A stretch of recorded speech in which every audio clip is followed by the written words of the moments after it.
안녕하세요 여러분. 오늘의 흥미로운 기사 내용은 카말라 해리스의 외교 정책을 좌우할 인물 필 고든 그는 누구인가? 그리고 트럼프와 ABC 뉴스 간의 긴장 관계 무엇이 문제인가? 에 관한 것입니다. 우선 좋아요 버튼을 누르고 채널 구독 및 알림 설정도 잊지 마세요. 여러분의 관심과 지지가 저희에게 큰 힘이 됩니다. 첫 소식은 미국 부통령 카말라 해리스의 외교 정책에 큰 영향을 미칠 수 있는 인물 필 고든에 대해 이야기해 보겠습니다.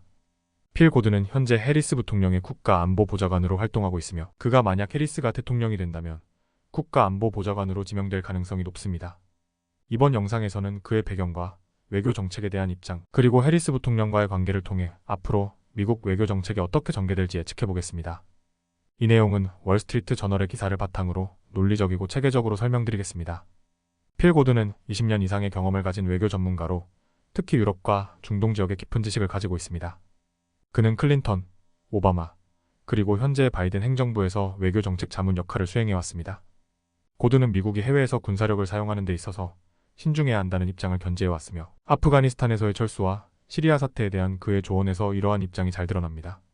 그는 미국의 힘에는 한계가 있으며 무력으로 민주주의를 강요하려는 시도가 종종 실패로 돌아갔다는 사실을 강조해왔습니다. 고든과 해리스 부통령의 관계는 해리스가 바이든 행정부의 부통령이 된 이후 더욱 강화되었습니다. 아프가니스탄 철수 문제를 두고 해리스와 고든은 의견이 갈렸지만 고든은 결국 해리스의 결정을 지지했습니다. 이는 고든이 실용주의자임을 보여주는 중요한 사례입니다. 해리스는 고든의 조언을 바탕으로 외교 정책을 결정하는 데 큰 도움을 받고 있으며 두 사람의 협력은 앞으로도 지속될 것으로 보입니다. 필 고든은 단순히 외교 정책 자문을 넘어서 해리스 부통령의 외교 정책 방향을 형성하는 데 중요한 역할을 하고 있습니다.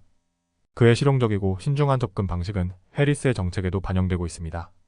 예를 들어 최근 해리스가 이스라엘 팔레스타인 갈등에 대해 발언할 때 사용한 표현이 고든의 영향력 아래에서 나왔다는 분석도 있습니다. 고든이 해리스가 대통령이 될 경우 국가안보보좌관으로 임명된다면 그의 이러한 영향력은 더욱 커질 것입니다. 그는 미국의 외교 정책을 보다 신중하고 현실적인 방향으로 이끌 가능성이 큽니다. 필 고든의 존재는 카말라 해리스의 외교 정책에 중요한 영향을 미치고 있습니다. 그의 신중하고 실용적인 접근 방식은 미국이 앞으로 세계 무대에서 어떤 입장을 취할지에 대한 중요한 지표가 될 것입니다. 고든의 경험과 해리스와의 협력이 앞으로의 외교 정책을 어떻게 변화시킬지 지켜보는 것은 매우 흥미로운 일이 될 것입니다. 오늘은 필 고든이라는 인물이 카말라 해리스의 외교 정책에 어떤 영향을 미치고 있는지 그리고 앞으로의 전망에 대해 알아보았습니다. 이 인물이 앞으로 미국의 외교 정책에 어떤 변화를 가져올지 그리고 그것이 우리에게 어떤 영향을 미칠지 함께 주목해 보시길 바랍니다. 두 번째 소식은 도널드 트럼프 전 대통령과 ABC 뉴스 사이에서 벌어지고 있는 긴장된 상황에 대해 이야기해 보겠습니다. 월스트리트 저널의 최신 기사에 따르면 트럼프는 ABC 뉴스와의 관계에서 여러 가지 문제를 제기하며 주목받고 있습니다. 과연 이 상황이 어떻게 전개되고 있는지 그리고 그 배경에는 무엇이 있는지 철저히 분석해 보겠습니다. 먼저 도널드 트럼프와 미디어 간의 긴장은 어제 오늘 일이 아닙니다. 트럼프는 대통령 재임 시절부터 미디어, 특히 CNN과 뉴욕타임스를 강하게 비판해왔습니다. 그가 자주 사용한 용어인 가짜뉴스는 그의 미디어 비판을 상징하는 표현으로 자리 잡았죠. 이번에 새로운 타깃이 된 ABC 뉴스도 예외는 아닙니다.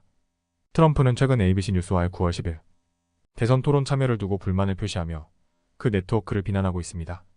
이번 긴장의 시작은 트럼프가 트루스 소셜에 올린 게시물에서 비롯되었습니다. 그는 ABC가 주최하는 토론에 대해 불만을 제기하며 자신이 공정하게 대우받지 못할 것을 우려하고 있다고 밝혔습니다. 이로 인해 그가 토론에 참석하지 않을 수도 있다고 시사했죠. 트럼프는 이미 과거에 ABC 뉴스의 앵커 조지 스테파노플로스를 명예훼손 혐의로 고소하고 ABC 기자들의 질문에 불쾌함을 드러내며 방송사를 비난한 바 있습니다. 이뿐만이 아닙니다. 트럼프는 ABC 뉴스와의 토론 조건에 대해서도 해리스 캠프와 의견 차이를 보이고 있습니다.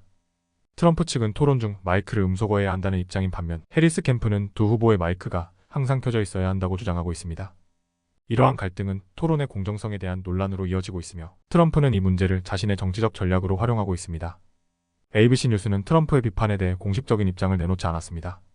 하지만 월스트리트 저널에 따르면 ABC 뉴스는 이러한 갈등 상황에 그들에게는 주요 이벤트로 작용할 수 있다고 보고 있습니다. 실제로 대선 토론은 높은 시청률을 기록하는 중요한 방송 이벤트이며 트럼프와 해리스 간의 긴장은 시청자들의 관심을 끌기에 충분합니다. 결국 트럼프의 미디어 비판은 단순한 불만 제기 이상으로 해석될 수 있습니다. 그는 자신에게 불리할 수 있는 상황을 미리 예측하고 이를 공론화함으로써 자신의 정치적 입지를 강화하려는 전략을 구사하고 있습니다. 반면 미디어는 이러한 상황을 통해 더 많은 시청자들을 끌어들이려는 의도를 가지고 있을 수 있습니다. 오늘 영상에서는 트럼프와 ABC 뉴스 간의 긴장 상황을 통해 미디어와 정치의 복잡한 관계를 살펴보았습니다.